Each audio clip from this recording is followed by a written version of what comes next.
When we're doing a goodness of fit test, we're going to have a claim that a population is split up based on proportions into several categories, and the question we're going to ask is, do the claimed proportions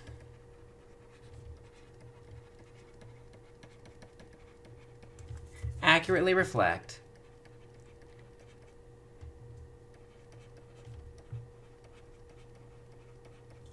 the population?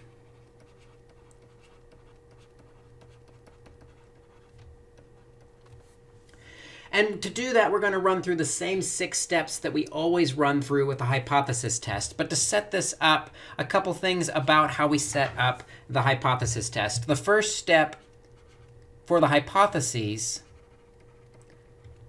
a little different with goodness of fit, is the null and alternative hypothesis are not equations, but they are sentences. The null hypothesis is that the observed values match the expected values. And then for the alternative hypothesis is just the opposite, that the observed values do not match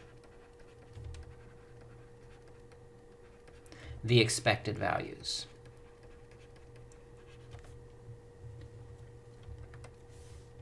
What's interesting is we're going to use a chi-squared distribution to model this. And as the observed values get more and more different than the expected values, the chi-square statistic will get larger and larger, which sticks us in the right tail. Which means when we draw a picture for a goodness of fit test, the picture will always be the same picture over in the right tail test. Goodness of fit is always a right-tailed test. And then when we get to calculating the test statistic, I already mentioned that the test statistic is a chi-squared test. Chi-squared test statistic here is going to be the sum of the observed minus expected values squared divided by the expected value.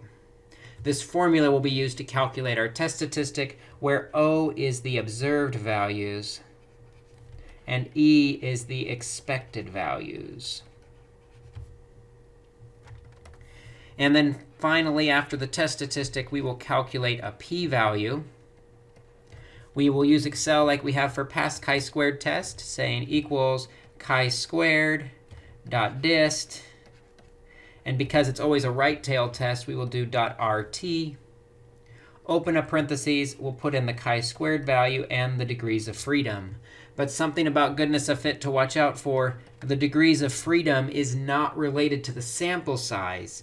Instead, the degrees of freedom is the number of categories minus 1.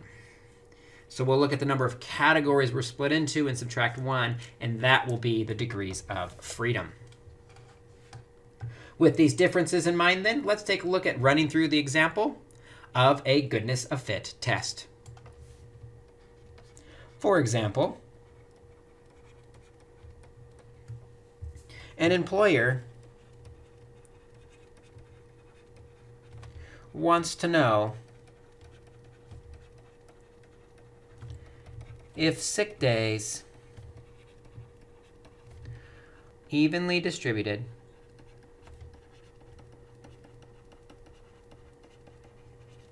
Monday through Friday throughout the week. To test this, a survey is given to 60 managers to obtain the following data.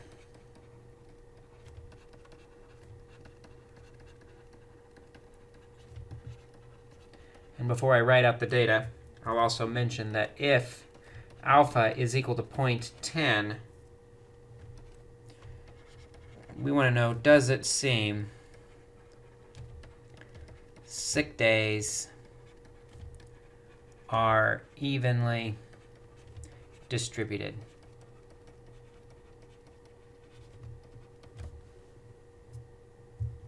So let's look at the data. Monday, Tuesday, Wednesday, Thursday, Friday, we took some sick days. On Monday, there were 15 sick days. On Tuesday, there were 12. On Wednesday, there were 9. On Thursday, there were 9. And on Friday, there were 15.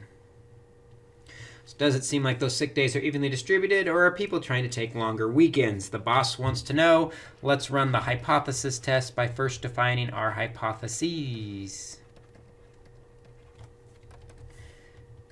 We already said that the null hypothesis, for goodness of fit, how good does the sample fall into the categories that the observed values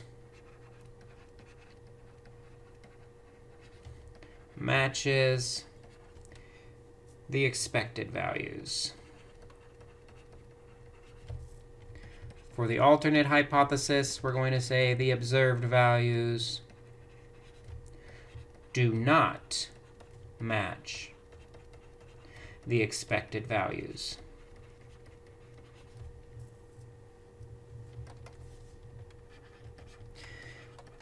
The picture for all goodness of fit test is always going to be the same because it is a chi-squared distribution and it's always a right-tailed test.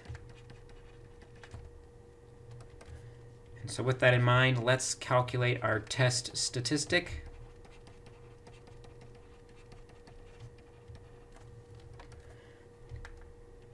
We said for goodness of fit, the test statistic is a chi-squared value that is the sum of the observed minus expected squared divided by the expected value.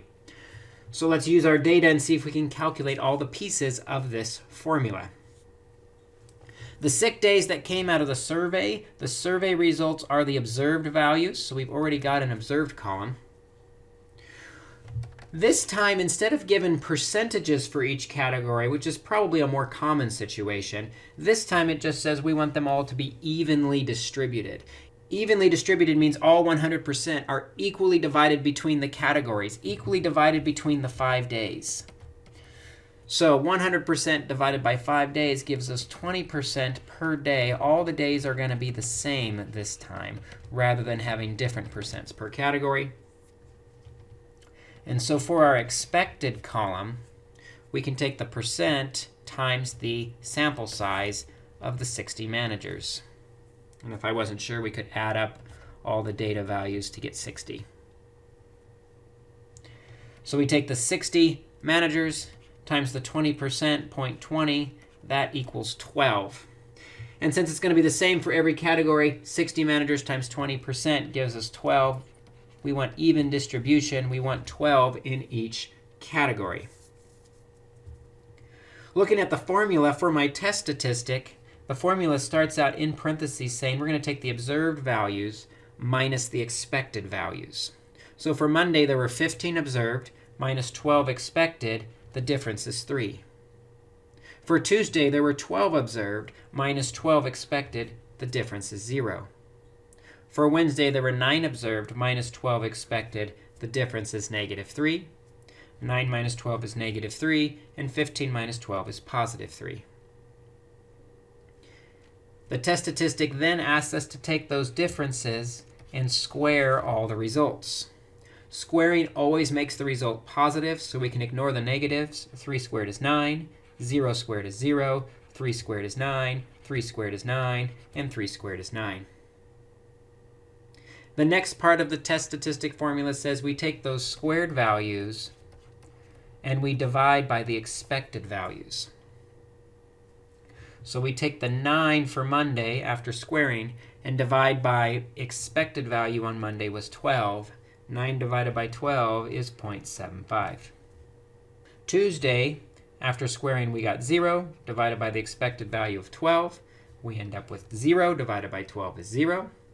Wednesday, 9 we got after squaring divided by the expected value of 12. 9 divided by 12 is 0.75. Thursday, 9 divided by the expected value of 12 is 0.75. And Friday, 9 divided by the expected value of 12 is 0.75. The final step for the test statistic is it says we want the sum of all the observed minus expected squared divided by expected values. That means we're going to add up this last column. When we add it up, we get 3.00. That is our test statistic 3.00 for this problem. Once we have our test statistic, we're ready to find the p-value. Again, we'll go to Excel for the p-value. It is equal to the chi-squared distribution, chi-sq.dist.rt for right tail. Don't forget right tail, because chi-squared goodness of fit tests are always right tail. The test statistic is 3.00. And for our degrees of freedom, remember degrees of freedom is always the number of categories minus 1. There are 5 days in a week. There were 5 categories for this survey. Minus 1 equals 4. So 4 is the degrees of freedom.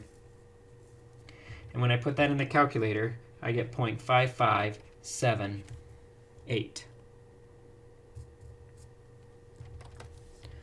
So what decision are we going to make? Well, if the p-value was 0.5578 and the alpha we said at the beginning was 0.10, our p-value is bigger than the alpha. And with a large p-value, we are forced to fail to reject the null hypothesis. And we can interpret that decision in context, the interpretation always focusing on the alternative hypothesis. Trying to prove the alternative, we failed to prove it. We failed to reject the null, so we say there is not sufficient evidence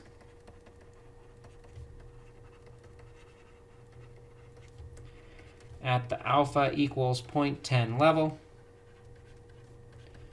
to conclude that the observed does not match the expected. Well, we need to put that in context. We had a manager who wanted to know, are sick days evenly distributed or are they not? The not is the alternative hypothesis. So there is not sufficient evidence at the alpha equals 0.10 level to conclude that sick days are not evenly distributed throughout the week.